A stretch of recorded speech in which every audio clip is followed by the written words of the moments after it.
Hello，大家好啊！今日係2025年4月10號，我係 Anna， 去咗太子老字號食超正燒味飯。請大家 like、comment、share 同記得 subscribe 我 channel 啊 ！Let's go！ 喺港鐵太子站 B 出口旺角警署出口出，向九龍城方向直行，途經明寶澤餐廳，行幾分鐘就到達咗今日嘅魚燒味專門店。轉左彎有個特價外賣，星期1至5燒味嘅排片。正門隔離呢有個燒味檔，老師傅呢喺度炒賣緊燒味，大約7點鐘左右呢就差唔多賣晒。有金牌燒鵝、脆皮乳豬、燒腩仔、貴妃雞、口水雞、海蜇分蹄、早餐飯、梅菜扣肉飯、葱油雞髀飯都有，48蚊隻滷水魚鴿，仲有2個好大個嘅金牌燒鵝同埋金牌叉燒嘅燈箱。店鋪都整潔光猛嘅，座位就比較逼仄。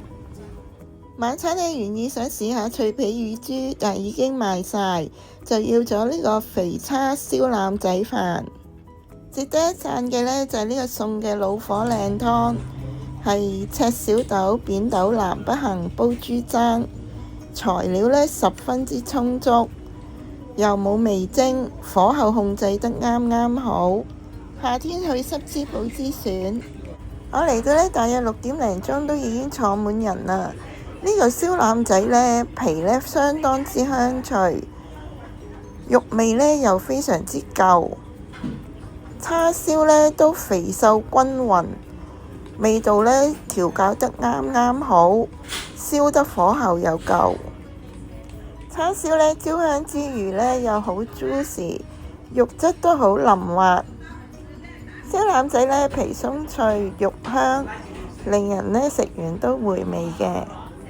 燒味呢同之前介紹過位於石門嘅燒臘店呢有得揮啊！燒腩仔呢點埋呢個芥醬食呢非常之好食。喺度食飯嘅短短幾十分鐘呢，已經留意到有2位客人呢係買半邊嘅金牌燒鵝，可想而知呢味道係唔錯嘅。隔咗一陣呢就全部售罄。白飯嘅質量呢都香軟正常嘅，燒味呢都好優質嘅，性價比高，值得一試。以下係今日嘅 menu， 供大家作為參考嘅。今日分享係咁多啦，多謝大家收睇，我哋下條片再見啦，拜拜。